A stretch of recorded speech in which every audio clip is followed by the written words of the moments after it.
I've had donuts on the brain for a while, so I decided, why not? Let's talk donuts.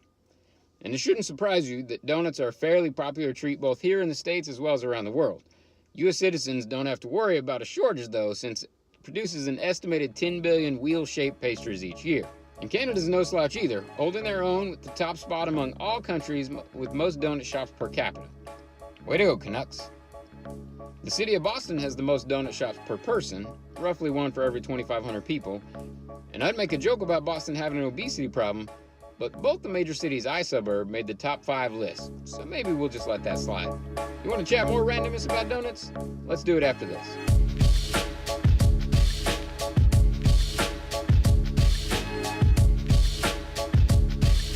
Welcome to I Have No Idea What I'm Doing, where we usually talk about useful and relevant topics that attempt to drive you to a better week. But today we're just talking donuts.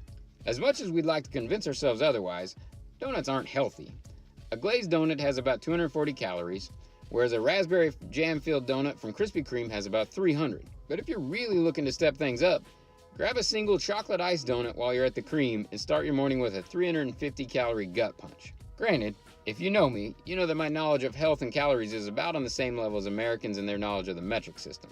With that said, if you added a donut every day to your diet, you'd gain an extra pound every 10 days. Don't do the math.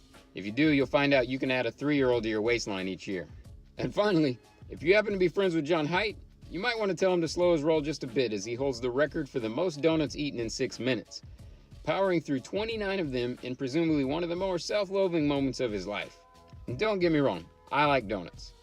In fact, a new donut shop just opened between my house and my office in the last couple of weeks, and for reference, my office and my house are about 3 blocks apart, so there's not a lot of in-between them.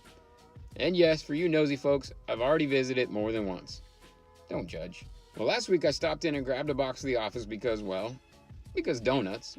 And shout out to the customer service I received at the new Shipley's Donut Store. Here's to hoping you watch this and throw another dozen our way.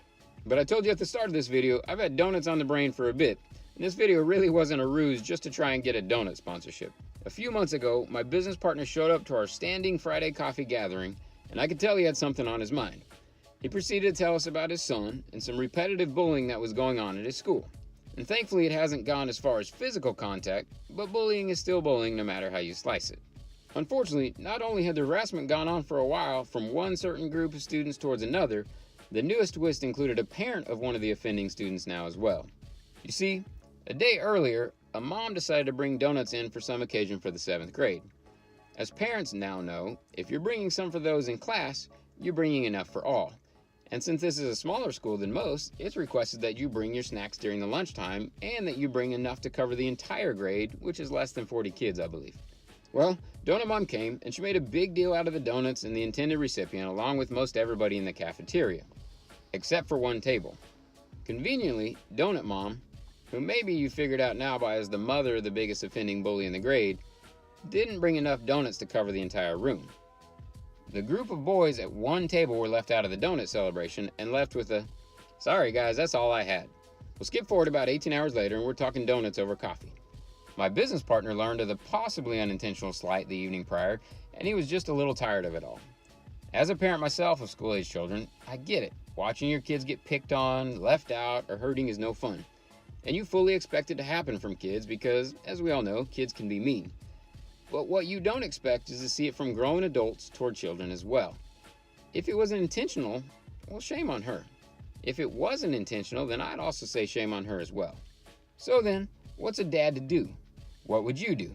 You watch the tormenting go on for a while, you've seen your kid and his friends struggle with it, and now you've seen that at least to your child it looks like adults are in on it too. You know what you do? You buy a box of spiked donuts. You go pick up 12 of the tastiest donuts you can find, and you take them to the school during lunch, and you double up every kid at the table who missed out on the sugary delights the day before. You bring spiked donuts.